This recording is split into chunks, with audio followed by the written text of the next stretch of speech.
Short escape ke Rangkas Bitung budget cuma 60.000. Yuk deh temenin aku ke 4 destinasi selama 1 hari di Rangkas Bitung.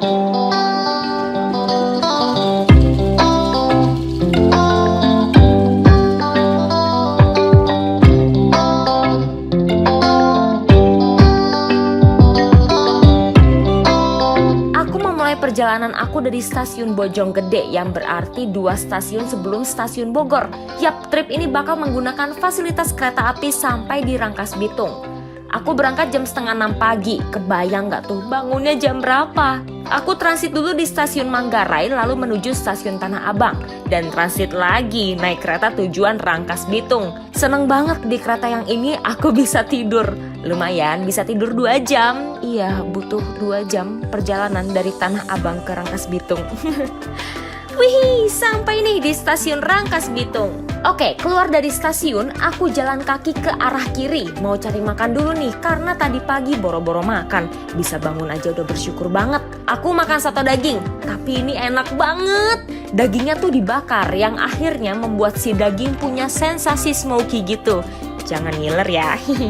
Selesai makan, kami melanjutkan perjalanan naik angkot merah ini menuju alun-alun kota Rangkas Bitung.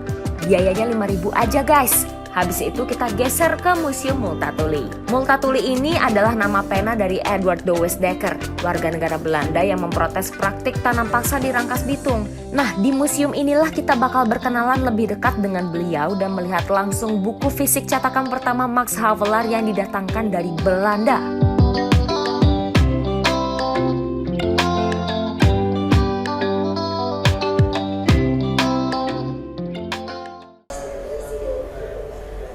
Oke, sahabat Kompas Travel, jadi di sini juga ada surat Multatuli nih. Di sini ada replikanya dan sudah didigitalisasi, jadi kita bisa lihat nih isi dari surat Multatuli itu sendiri. Nah, surat Multatuli ini adalah surat yang dituliskan oleh Edward de Westdekker yang dikirimkan kepada Raja Belanda Willem III, yang isinya merupakan sebuah permohonan nih kepada Raja Belanda yang menurut beliau saat itu mengelola masyarakat Hindia Belanda ini dengan sembarangan dan sangat merugikan rakyat. Nah, di dalam sini juga ada quotes yang menarik yang mungkin juga penting untuk kamu lihat.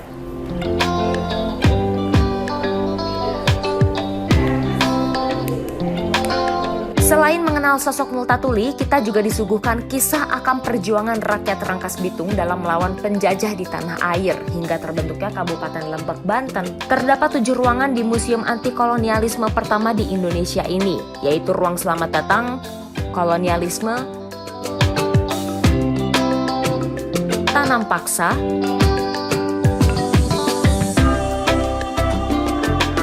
Multatuli, Banten, Lebak, dan Rangkas Bitung.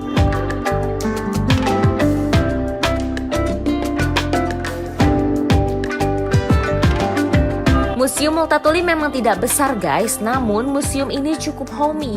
Ditambah lagi di ruang Rangkas Bitung bisa membaca buku yang tersedia di ruangan itu. Bukunya juga ada yang cetakan bahasa Belanda loh. Ada di antara kamu yang bisa bahasa Belanda? Harga tiket masuk ke museum ini adalah Rp1.000 untuk anak-anak dan Rp2.000 untuk dewasa. Kalau mau bawa rombongan, jangan lupa berkabar dulu ya ke pihak museum. Yuk kita geser ke perpustakaan Saidjah Adinda. Perpustakaan ini benar-benar ada di samping Museum Multatuli. Bahkan kita nggak perlu keluar gerbang. Nama Saidjah dan Adinda diambil dari nama tokoh yang ada di salah satu buku karya Multatuli loh. Arsitektur bangunan ini keren banget, berbentuk seperti lumbung padi. Kira-kira kenapa ya? Menurut kakak petugas di sini, dengan bentuk lumbung padi ini diharapkan bisa menjadi lumbung ilmu bagi masyarakat sekitar. Perpustakaannya juga cukup cozy menurutku, dan disinilah favorit spot aku, soalnya bisa goleran. Ruang koleksi di perpustakaan Saidjah Adinda dibagi menjadi 3, yaitu ruangan khusus anak-anak, ruangan khusus koleksi umum, dan ruangan khusus koleksi referensi. Aku agak salfok nih sama ruang anaknya, karena ruangannya gede banget. Jadi sekecil bisa banget deh tuh main dengan leluasa dan happy. Kalau mau kesini, kamu tinggal isi buku tamu aja. Kartu keanggotaan diperlukan kalau kamu mau pinjam buku. Perpustakaan dibuka setiap hari Senin sampai Jumat jam 8 pagi sampai 4 sore.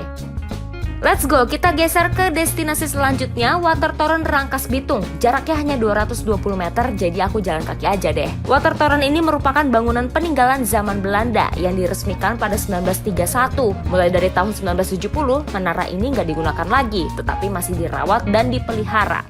Di zaman Belanda ini digunakan untuk memberikan pelayanan air bersih kepada warga di Rangkas Bitung. Nah, di zaman dahulu ini digunakan sebagai bak penampungan air langsung dari mata air Ciwasiat yang ada di lereng Gunung Pulau Sari. Nah, air yang ada di sini akhirnya didistribusikan kepada warga di Rangkas Bitung sampai Pandeglang. Nah, Watertoren ini sendiri dibangun di tempat yang lebih tinggi dibandingkan dengan tempat-tempat yang ada di sekitarnya karena untuk penyaluran airnya memanfaatkan tekanan air. Ada fakta unik mengenai lokasi ini.